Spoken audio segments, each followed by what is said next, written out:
बहुत समय पहले सूरजपुर नाम के एक गांव में दो भाई रहते थे। बड़े भाई का नाम विक्रम और छोटे भाई का नाम राहुल था। दोनों अपने पिता हरिराम के साथ खेती करते थे। परिवार खुशहाल था, लेकिन समय के साथ एक ऐसी घटना होने वाली थी जो दोनों भाइयों के रिश्ते की परीक्षा लेने वाली थी।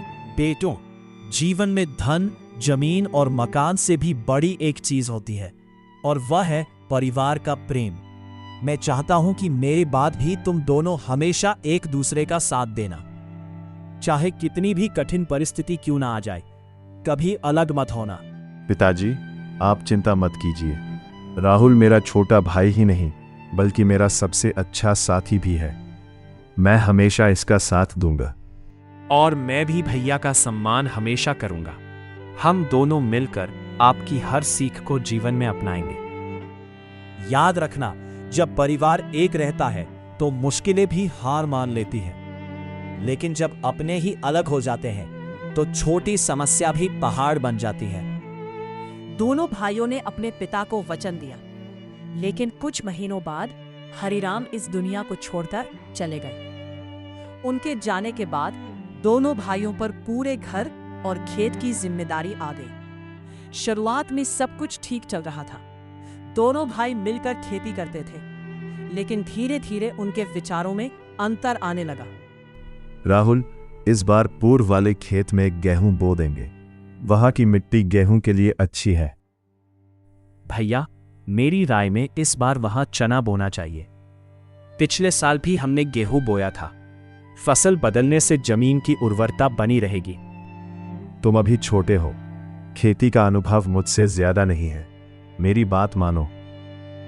मैं आपकी बात का सम्मान करता हूं भैया, लेकिन अपनी राय देना भी गलत नहीं है। हर बात में अपनी राय देने की आदत छोड़ो। कभी कभी बड़ों की बात मान लेना ही अच्छा होता है।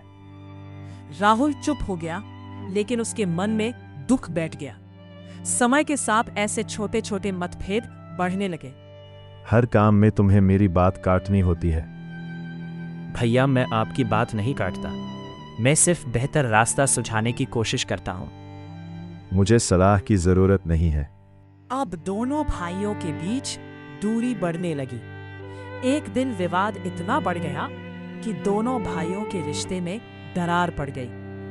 अगर तुम्हें मेरी बातों से इतनी परेशानी है तो खेत और घर बांट लेते हैं। भैया, क्या एक छोटी सी बात के लिए इतना बड़ा फैसला लेना सही होगा? मैं फैसला कर चुका हूं। अगर यही आपकी इच्छा है तो मैं विरोध नहीं करूंगा। कुछ ही दिनों में खेतों का बंटवारा हो गया। घर के बीच एक दीवार खड़ी कर दी गई। जो भाई कभी साथ खाते पीते थे, अब एक दूसरे से बात भी नहीं करते थे। पिताजी की सीख शायद हम भूल गए हैं। अब हर कोई अपना जीवन खुद संभाले। एक साल बाद गांव में सूखा पड़ गया। खेतों में पानी की कमी हो गई। दोनों भाई अलग अलग संघर्ष कर रहे थे। पहले राहुल साथ होता था तो काम जल्दी हो जाता था। अब अकेले सब कुछ संभालना मुश्किल हो रहा है। उधर राहुल भी परेशान था। भैया चाहे मुझसे नाराज हो, लेकिन मैं जानता हूं कि वे भी कठिनाई में होंगे। उस रात राहुल अपने गोदाम में गया। मेरे पास थोड़ा ज्यादा अनाज है।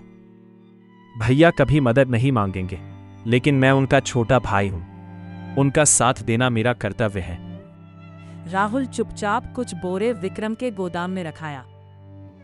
सुबह विक्रम ने देखा कि उसका अनाज कम होने की बजाय बढ़ गया है। ये कैसे हो सकता है? शायद मैंने गलत गिनती की होगी। कुछ दिनों बाद विक्रम ने राहुल को अकेले मेहनत करते देखा। राहुल चाहे मुझसे दूर हो गया हो, लेकिन वो अब भी मेरा भाई है। शायद उसे मेरी अपेक्षा ज्यादा जरूरत हो। उस रात विक्रम भी कुछ बोरे उठाकर राहुल के गोदाम में रखाया। ईश्वर करे उसका जीवन सुखी रहे। अब दोनों भाई कई दिनों तक एक दूसरे की मदद करते रहे, लेकिन किसी को इसकी जानकारी नहीं थी। पूर्णिमा की रात थी। चांदनी पूरे गांव में फैली हुई थी। दोनों भाई अपने अपने कंधों पर अनाज के बोरे लेकर निकले। अचानक रास्ते के बीच दोनों आमने सामने आ गए। राहुल तुम भैया, तो यह सब आप कर रहे थे? तो मेरे गोदाम में अनाज रखने वाले तुम थे। मैं सिर्फ इतना जानता था कि मेरे बड़े भाई को किसी चीज की कमी नहीं होनी चाहिए। और मैं सोचता था कि मेरे छोटे भाई का भविष्य सुरक्षित रहना चाहिए। दोनों भाइयों की आंखों से आंसू बहने लगे। मुझे माफ कर दो भाई, मेरे अहंकार ने मुझे अंधा बना दिया था। नहीं भैया, गलती मेरी भी थी। मुझे आपसे दूर नहीं होना चाहिए था। क्या तुम मुझे फिर से अपना भाई मानोगे?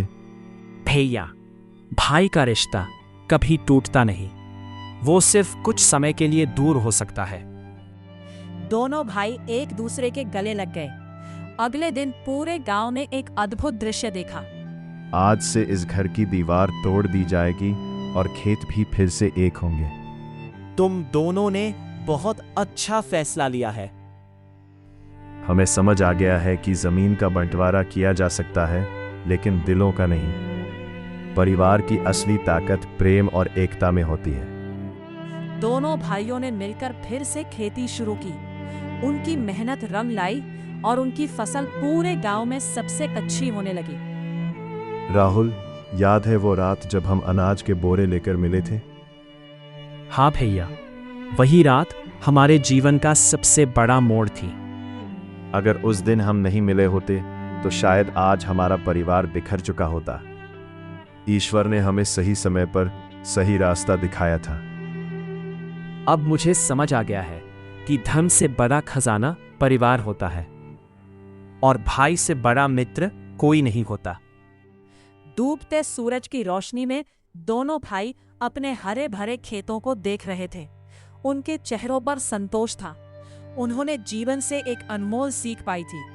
प्रेम, त्याग और भाईचारा ही सच्ची संपत्ति है। शिक्षा, परिवार का प्रेम और भाईचारा किसी भी धन दौलत से अधिक मूल्यवान होता है। जब अपने साथ हो तो जीवन की हर कठिनाई आसान हो जाती है। अगर स्टोरी पसंद आई तो सब्सक्राइब और लाइक करें।